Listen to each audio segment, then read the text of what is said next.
Every day presents an opportunity for us to learn something new. And today, courtesy of my guest on the podcast, I have learned of a new phrase, cosmetic CSR. It's what experts in the sustainability space use to refer to businesses and the sideshows that they put on to sort of distract themselves from actively incorporating sustainable business practices in their day-to-day operations.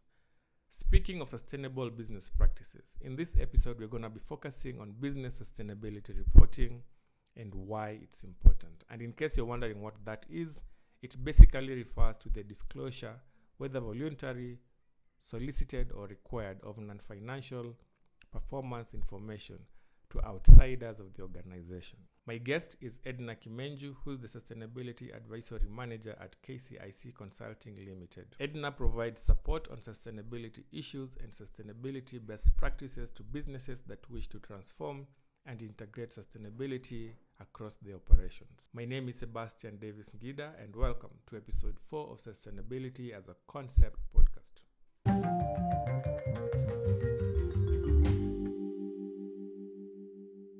So for guys who are hearing about you for the first time, how would you introduce yourself? Okay, so my name is Edna Kimenju and I'm a sustainability practitioner. So I just help and support businesses integrate environmental and social considerations into their day-to-day operations. I'm currently doing that for KCIC Consulting, which is a consulting firm that helps and support businesses within the climate change and sustainability space. For some, they might be a bit aware of a sister company called KCIC, which is Kenya Climate Innovation Center, and they work with SMEs in climate change-related innovations. So for us in the consulting space, now we work with businesses, SMEs and beyond, in just integrating their sustainability. So particularly we do that by offering strategy services, so sustainability advisory services, so that will include the strategy, net zeros and the likes, then the reporting, and any other climate change related advisory services. So is that risk assessment or scenario analysis? Those are some of the things I do in my day-to-day kind of my day-to-day operations. Then so I work as the sustainability advisory manager at KCIC Consulting. Okay, and just to have like a brief background of who you are as a person, I saw your bio. It's quite impressive. And I was like, I need to know like the background story that brings out this kind of a person, because not so many people are able to achieve what you've achieved. Yeah. So how far do you want me to go, Sebastian? Way back, because I'm trying to see where you fall in love with these sustainability conversations. So like where did you grow up? Yeah, your experiences and up until now. Okay. So I have to say I grew up in an quote-unquote environmental household. And when I say that, I mean my dad was in the environmental space. So very many times, like some of our activities would involve tree planting here and there. We'd be tagged along to go for the Nairobi shows, and most of our lens was always the environmental lens. Yeah. So for me, that wasn't anything for a very long time. Okay. But for my undergrad, I ended up doing geomatics, engineering, and geospatial information systems. And with that, is just using data that has location and satellite imagery to do analysis. Okay. And I ended up working for Kenya Forest Service in the GIS and remote sensing department. And that's where now I got to see the extent of the environmental impact we are having as humans by just doing, because some of my work was doing analysis, land use, land cover analysis for Kenya that was used to inform the report to IPCC. Okay. So I did that for about 2 years, and still, while I was doing that, I was still having engagements with businesses and offering them just business advisory services because I was still fascinated by businesses, and I was actually doing an accounting course then. I was doing my ACCA, so Association of Certified Accounting. Yeah. And yeah, so at that point, I was still interacting with businesses. So anyway, I got to do a bit of research and now ended up to realize the nexus between businesses and environment is a space that is growing, and it actually needs a bit of people working in it just to try and mitigate the impact, the environmental and social impact that is associated with the industrial processes. Okay. At that point is when I decided to do my master's, and I did my master's in sustainability and business at the University of Leeds in UK. So when I did that and I came back, I ended up working for a retail company within the sustainability space. Then I moved to the consulting side so that I can have scope beyond just one industry. So I get to work with so many other players and perhaps have more reach because we need more businesses having these conversations that to still work within the limits of the Paris Agreement, which is 1.5 or at least, which is 2 degrees and keeping 1.5 within range. Yeah. Yeah, so that's my background. That's a very impressive background. Mm. And my question, the one question that I'm asking everyone I'm having this conversation with is, what would you say is the common misconception when it comes to business and sustainability? The misconception is, I'll call it cosmetic CSR, which is one Edward Mungai, who's a practitioner in the field, actually calls that cosmetic CSR, which is businesses just think because they're doing some, lack of a better word, cute CSR program as part of their operations that they then get to call themselves sustainable. By me saying this, I don't discount any philanthropic efforts. They're quite important because they get to do the community and social work. They provide impact towards that side. But you can't do that and negate that your business is having impact on the environment and the community and the people it's operating with. And it's about time businesses get to realize and acknowledge their impact.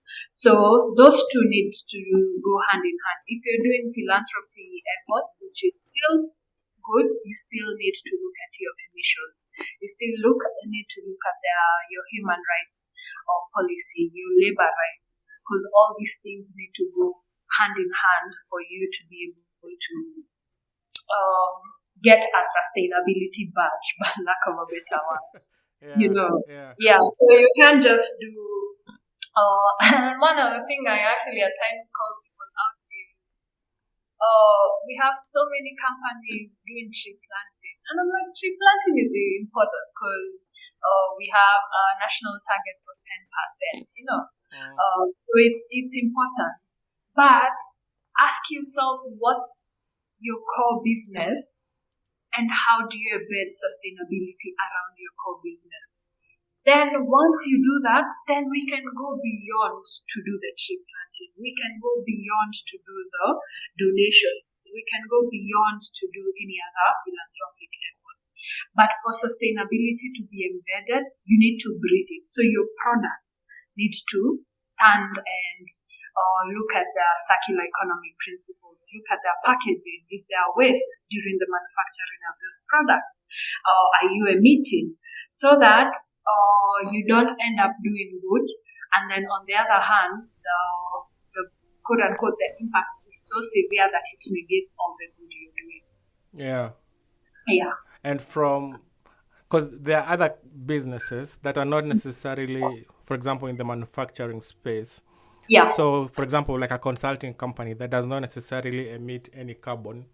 When you're consulting with them, how Yeah. do you, like, what is the package that you propose for them? Because you cannot necessarily compare the carbon footprint they leave behind compared to a manufacturing company, for example.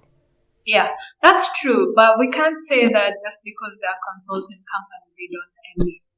Because our emissions, when you're looking at emissions, there's three scopes according to the GHG protocol, which is the greenhouse gas protocol.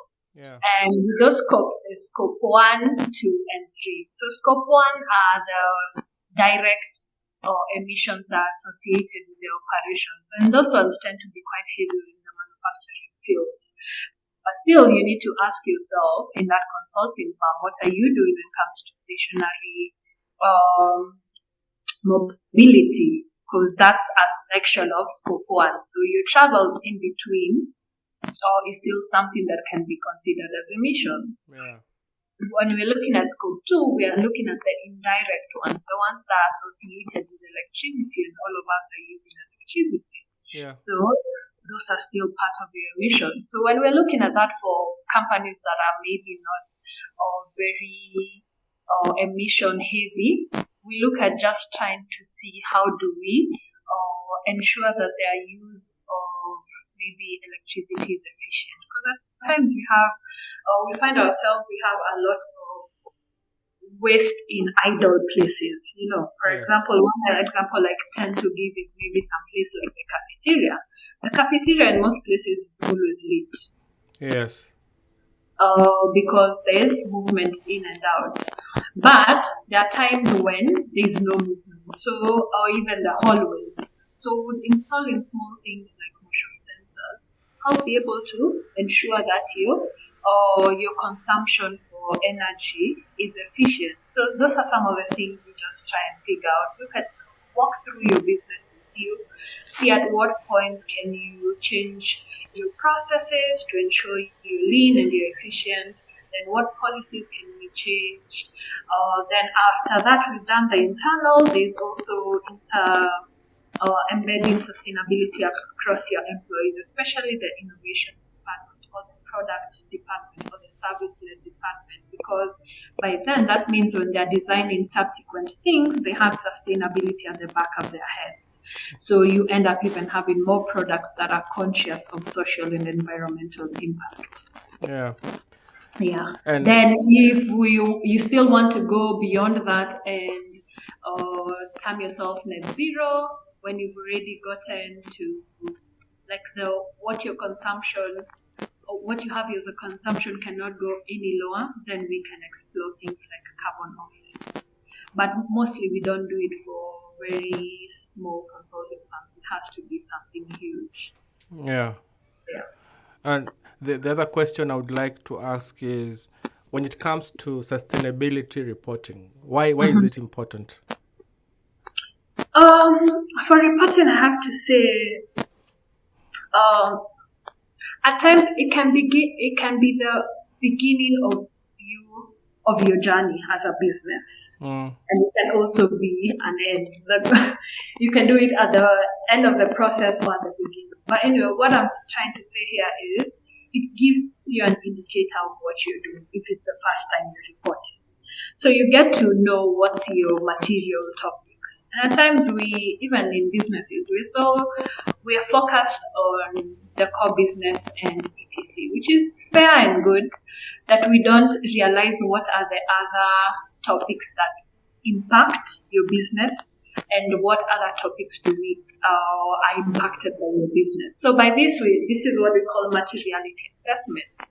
And that most of the time when we're doing sustainability reporting, we are guided by standards like GRI, which is one of the huge voluntary reporting standards. And it kind of gives a guideline of how to determine your materiality assessment, which is assessing what the business considers as impact and what the stakeholder considers as impact.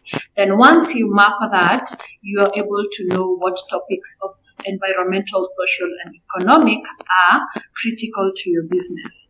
then that gives you an indicator. So you're able to monitor and mitigate risks within those topics. Then on top, beyond that, you definitely reporting gives you an indicator of where can you improve efficiency. Yeah.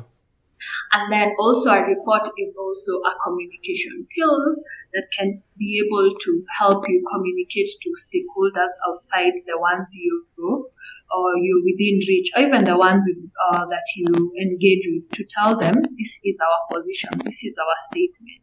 And that gives you some sort of reputation to be like, we are company so and so, and we are taking a stand on this, and this is what we plan to do. So that reputation and brand can also help you. We've seen cases where that helps our businesses unlock new types of financing if you are looking for financing. So we have a whole industry and sustainability finance on that could vary from either sustainability linked loans, or even some people are even getting grants for some of the innovations they want to put in that are climate change related. Yeah. Then a report will also give you access to new markets, because once you are now communicating this to the world that we are company so and so, and this is what we are doing, and this is what we intend to do, there are some people who will consume that report and could include you too in their supply chains, and mostly because we are seeing quite a bit of move within the European side where they are trying to trickle down sustainability across their supply chain. So there's a lot of demand for responsible procurement. So if you're a company in Kenya within the region that is looking to export to those regions, you might need to reconsider some of the things you're doing. Yeah. Yeah, so those are just some of the reasons why reporting can be of benefit to a company. Yeah, I remember there's a phrase you used earlier. You called it cosmetic PR. Cosmetic CSR. Cosmetic CSR, yes. And I don't know if this is a case that is isolated to me, but I feel like sometimes people don't know what sustainability is all about. So, Yeah. for example, like I had a very interesting conversation the other day about corporate sustainability and how different it is from other forms of sustainability, for example. Yeah. So would you say that there isn't enough information, or guys are just not looking for that information? I have to admit, because actually my dissertation was on barriers that hinder adoption of sustainability within Kenya in the context. And one of the things beyond things like financial resources, there's quite a bit of implication on lack of awareness. Yeah. So in fact, even when I am meeting a client or new people, what I like to first of all do is ask them what sustainability means to them. Because what I've experienced is sustainability means a lot of things to different people. That's true. Some people see it as longevity. Some people think of it as just the economic sustainability of things. So I have to do that just to know where the client is at. Then I get to now tell them, okay, when we are talking about sustainability, we are looking at the three folds, which is now the environmental, social, and the economic element of things. Yeah. So I admit there's still a lot of work that needs to be done in streamlining sustainability and getting people and practitioners within businesses to be aware of what sustainability. And those are some of the things we actually try to do as a consulting firm, is develop products or training products that help companies familiarize their employees with sustainability. Just a general sustainability 101 kind of module, I would call it. Yeah. And at times we even tailor them to like the innovation side, because we find like the innovation teams is the one that designs a lot of products and services. So depending on the engagement we have, we could customize it to that. And we're also doing, we're actually now developing one for executives and particularly the board, because we've realized we actually need the board buy-in when it comes to sustainability and the board guiding the direction of the business and the corporates to be able to tell them, we support you. So because at times some of the sustainability initiatives are a bit capital intensive in the beginning. Yeah.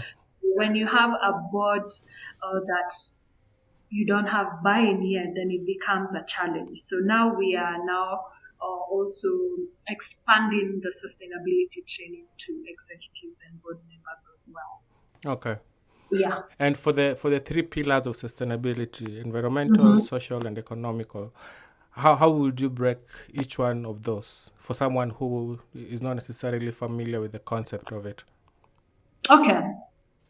So I'd say let's start with the easy one, the ones that businesses are now very familiar with, because all businesses are keen on their bottom line. So making money, making profit, that's the economic one. And still under the economic one, we'll still try and look at seeing some things like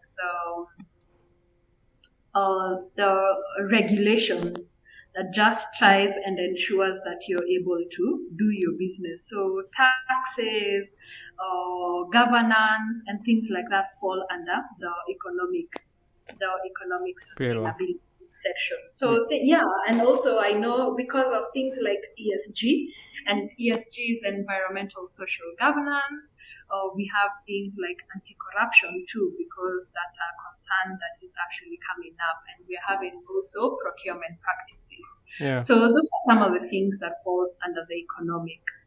Okay. Then we move on to the good parts, which is environmental and social.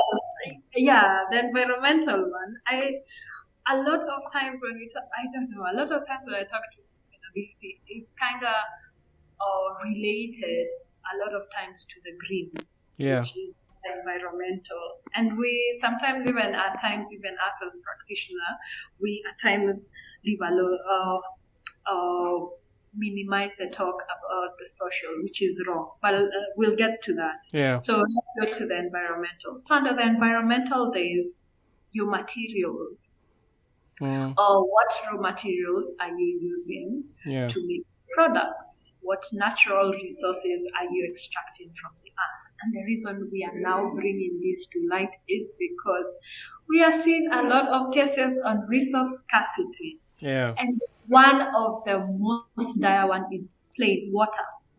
We are seeing statistics that are coming out telling us we might not have water in the next couple of years because of our consumption at the moment. Yeah. So question to self is, if we lose water, are we supposed to survive as humanity? When in actual sense, if you don't drink water for about 3 days, you could die. That's what they say. If you're hydrated for 3 days, that could lead to death. So now we are playing with things environmental and social and a matter of life and death. Yeah. So we need to consider, beyond that, there's a lot of, if you're looking at fossil fuels, we've extracted too much that in the next couple of years we won't have any to continue using.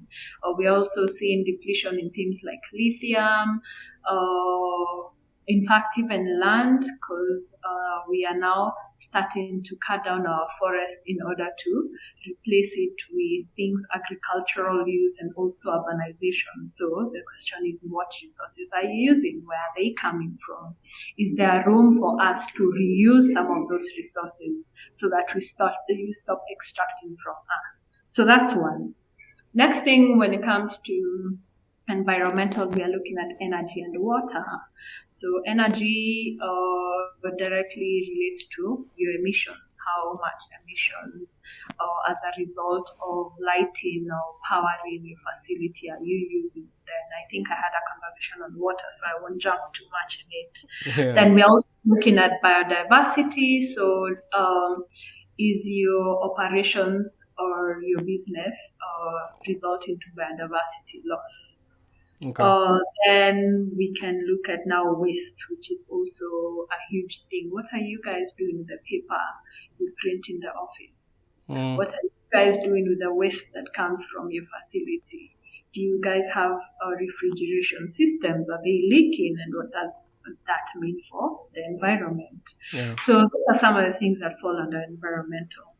Then we come to the social, the one that we at times negate, which is wrong, because that's, if you're looking at social, that's you, me, as an employee of some place, and also you, me, as a community member. So we look at social in those two fronts, as the employees and also the community, because for you as a business to operate, you acquired a license from the community you're operating in. So with the social, we look at the employment, labor laws, human rights laws, occupational health and safety. Are you training and building capacity of the employees? Are you incorporating gender and social inclusion? Are you looking at non-discrimination and things like that? Are you looking, moving on to the community, are you looking at the rights of the indigenous people and the human rights associated with the people in the community you're working with? Are you trying to develop the communities you're operating in? So those are some of the things that we kind of look at. And even we go to the extent of looking at your customers, because it is from them that you're getting a bottom line. So what's the customer health and safety? Are you protecting them? Do you have perhaps GDPR rights? Are you trying to look at their satisfaction when it comes to your product and services? Are you looking at the way you do marketing to them and how that influences their consumption habits, and what impact does that have on the environment and also on the consumption and overuse? So those are some of the things we look at when it comes to the social front. I know I've gone a bit detailed, but no, that's exactly what I wanted you to do. yeah, so that just gives an idea of what particular areas of business can think about. Yeah. And then if they need further assistance, then they can reach out to us, who are the experts, to be able to guide and advise. Okay. Seeing as you work with businesses a lot, what would you say are some of the common trends? It's a two-part question. What are some of the common denominators when it comes to businesses that are just getting into the space of sustainability, or they're becoming more sustainability aware? Yeah. And what are some of the trends that you're seeing right now that make you go like, okay, something is being done right now? Okay.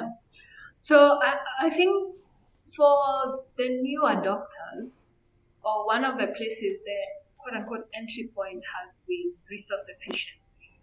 Yeah. And this is trying to look at the energy and water consumption and the recycling of that. And so that's kind of the entry point that most businesses are coming in at. Yeah. Trying to see whether it's feasible for them to maybe look at renewable sources of energy. But the thing with even like resource efficiency, at times we need to balance.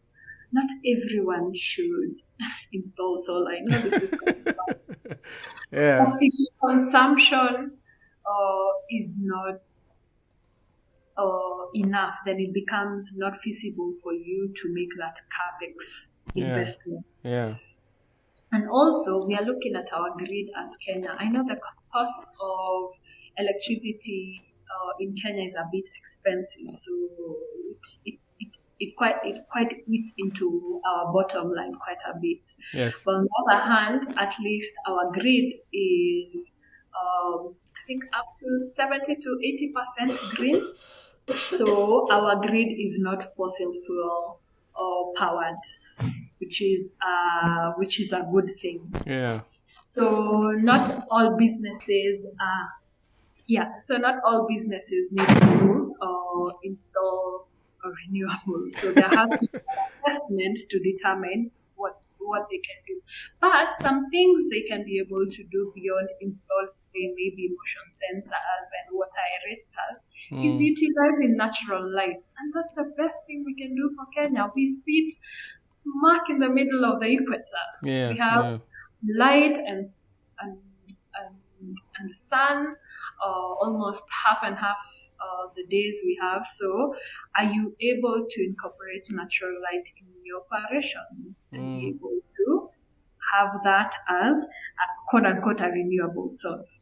So I deflected a little bit. So that is where that's the entry point when it comes to some businesses. But we're seeing new adoptions when it comes to product and service-led innovations, because things like circular economy have become quite a conversation now, especially for Kenya. So we are seeing quite new businesses redoing their products. So either converting waste to something else, so coming up with a new product, or using their waste to power their current operations, or using maybe what could have been waste into to recycle them so they can be something else. So those are some of the things we actually see in the circular economy space. There's also quite a bit of traction that is now gathering within the e-mobility. Specifically trying to look at how do we embed electric vehicles and even other hydrogen or LPG powered vehicles to the ecosystem. And we have quite a bit of players and donors spearheading that space. So those are some other trends we are seeing come up. I'd say those are kind of the ones that are at the top of my mind at the moment. Okay. Yeah. As a sustainability guru, allow me to call you that. Yeah. How does seeing people line up for fuel in petrol stations make you feel? It's about time. Let me just say that. The thing about being in the middle of the environment and business, so I get to understand conversations on both ends. So for a long time, we've been really dependent on fossil fuel across the globe. Yeah. And so now we have to rethink, because I've had debates with people who are saying we are a developing nation. We've not benefited from, quote unquote, the fossil and the coal industry, which has led to development in some of these developed nations. And I'm like, okay, fair, your argument is sound. But now that's the point. Now we come together as developing and emerging markets to leverage our voice and figure out how developed nations can be able to facilitate the leapfrog, as I call it. Because now we know where coal has gotten us. We know where fossil fuel has gotten us so far. We can't be walking towards a lion's den and we know it's a lion's den. Yeah. So we have to now leverage the innovations that are within the space in order for us to leapfrog the coal industry or the fossil fuel industries into the cleaner tech space. So us queuing in line for fuel, a very good negotiating point for people in the e-mobility space. Yeah. I have to admit there's too many influential players and influential names in the energy space. Yes. Yeah. So there's so it has to be a very delicate balance. But I know there are quite a bit of people who are pushing for it. And even as the prices, the higher the friction, the higher the buy-in on this other side. So the fuel price gets to a certain point where it's on us, common Monanchi. Already we are crying. Yes. So now a lot of people will now start to think of what are the alternatives. And we've seen quite a bit of cases where taxi drivers are converting their fuel tanks to LPG. LPG, We are seeing or do I call them station, LPG stations, Yeah. should mean all across. And then as we go further, it will now get to the common consumer who drives. Yes. Will have to ask themselves, so we are paying this much for fuel, how much am I paying for LPG? How much am I paying if maybe I install a solar facility on the top of my building and then I get to charge my own car? Yes. So Yes. those are conversations that will now spark interest. And I'm happy that we are queuing for fuel because it gives me, it gives us in the player room to get buy-in. Yes. Yes. Yeah. I like that you've mentioned the common wananchi, the everyday user of cars and motorbikes. Yeah. What is your line of thought in terms of individuals taking up the initiative to say, you know what, I'm aware that I'm having this kind of impact in my community or in my office, whatever it is that they are, and I would like to get involved in reducing that. Okay. So with sustainability, I have to say sustainability at times is really broad. So what happens is most people or your usage in your kitchen, for example, or in your household and things like that. So it's still a bit foreign for other people because, not for other people, for most people, because we've not truly mainstreamed the conversation, particularly in Kenya. But we need to get there because if we are looking at cases and instances, maybe in Europe regions, we are having an excellent example is we have consumers boycotting products because of their consumption or because they are they are not environmental conscious or so they are not social conscious. So, for example, we had instances where some brands that were using palm oil and palm oil, especially from palm oil that is not sustainably sourced, were boycotted in, I think, around 2018, 2019. Yeah. Yeah, so that's the power the consumer can have. But we are still not yet there in Kenya, but I'll still acknowledge that there are quite a bit of people working towards that space, including Greenpeace Africa. Yeah. Okay. I think my last question is, if you were to wake up one day as one of the SDGs, which one would you be? Oh, that's an interesting question. I'd be SDG 12, responsible consumption and production. Why is that?